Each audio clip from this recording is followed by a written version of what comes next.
Mi nombre es Chris Delamo. Soy cubano. Yo nací en los Estados Unidos, pero mis padres nacieron en Cuba. Yo gusta Donald Trump, pero algunos cubanos dicen a mí que yo soy un self-hater. De los latinos, perdón. Hay muchos latinos que like Trump. Well, el 80% tiene una manera negativa. Será un 20% que son extremistas, creen gringos y... ¡Que se creen gringo! Que yo creo que yo soy un gringo ahora. Mi español no es perfecto. Pero te voy a decir, si una persona es cubano, no quiere decir que esa persona no puede gustar Donald Trump. Okay, so there is my semi-broken Spanish. But yes, I am Cuban. My parents were born and raised in Cuba. Well, they left Cuba when they were about 2 years old, but they were born in Cuba. And I was born here in the U.S. But I was raised by Cuban culture. There's going to be some morons who come out and say that I'm a self-hater, which is funny because to say that you're a self-hater for just speaking basic facts implies that I, as a Cuban, am somehow tribalistically obligated to associate and defend a certain group of people. Tribalism closely associated with racism, but that is the racism of many minorities. Is it possible that some minority immigrants are nothing more than proxy foreign operatives for the country that they came from? Now, I'm not saying that every immigrant is somebody who doesn't really care about American culture, but I do know, and I can say that from personal experience because I am Cuban. My parents were born in Cuba. Cuban culture was in my blood. And if you come to Miami today, it's Cuba 2.0 practically. I mean, if you don't speak Spanish, that's considered weird. If you only speak English, you're the outcast here. So, no, not every single immigrant. I'm not even talking about illegal. Even if you're a legal immigrant, I think a lot of them, they have trouble, deliberately or otherwise, accepting and embracing American culture. And it might just be the product of the fact that culture is more than just something you call yourself. It's patterns of behavior, it's ways of interpreting the world around you, value systems, traditions, the food you eat, the music you listen to. So many things are wrapped up in culture that if you're born in a foreign country and you're adapted to a certain culture, coming to a new country, you don't just, wrap a fucking American flag around your shoulders and bam, you're suddenly an American. I was actually at a park a few days ago and I tweeted this out. I believe I just overheard a self-described Mexican woman talking shit about how her culture is taking over America. Pseudo-victims. Mexican minority claims that the white man is a fucking racist, and they say that they're just the wholesome, happy victims who don't want any. They just want kumbaya. They have no agenda. They're not trying to, self-interestedly push themselves and their culture and their people forward. No, it's just white people are racist and we're the good guys. And she was saying it, and it was a little hard to hear because she was sort of a little bit far away from me, and they were kind of keeping their voices down. I think because they knew that what they were saying was kind of hostile, but. She was basically saying, talking sort of like down to America, basically. America, the red, white, and blue. American values, the U.S. Constitution, what makes America, America. And she was clearly pro-Mexico and Mexican culture and all that stuff. And she was kind of saying it with there was a hostility behind it. Like she was at war. That this was sort of a culture war, I guess you can call it, and she wanted to fucking win, and she wanted to import her culture here to take over the evil racist white people who in a few decades are going to be a minority in this country, but they're the evil oppressors.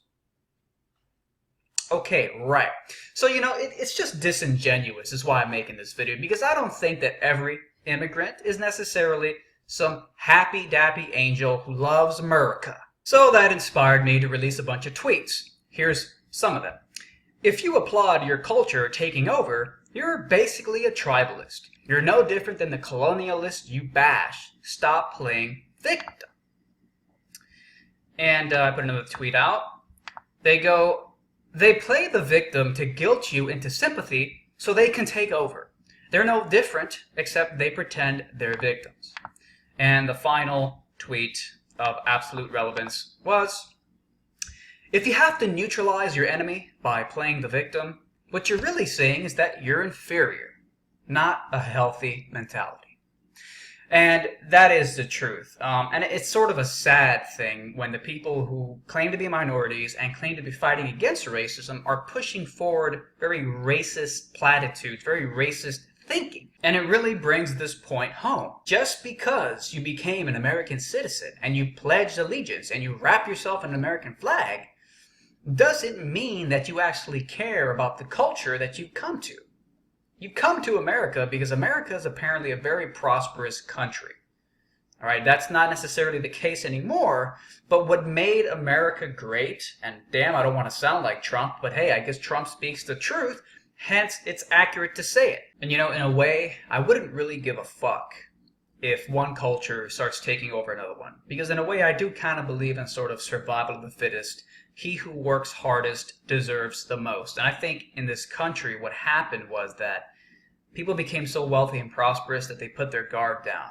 And then people from more destabilized countries, because their lives are so full of basically, suffering and there's not as much prosperity, that sort of prompts the human survival drive.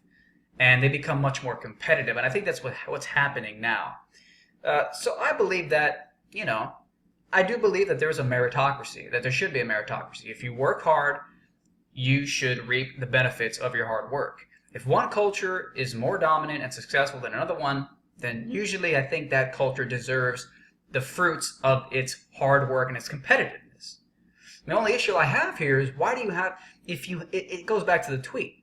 If you have to play the victim in order to neutralize your enemy, then what you're really saying is that you're inferior. And that without handicapping them and putting them at a disadvantage, you can't compete against them. And to me, that's just weakness. It's also really disingenuous. And I think in many ways that's what Trump represents.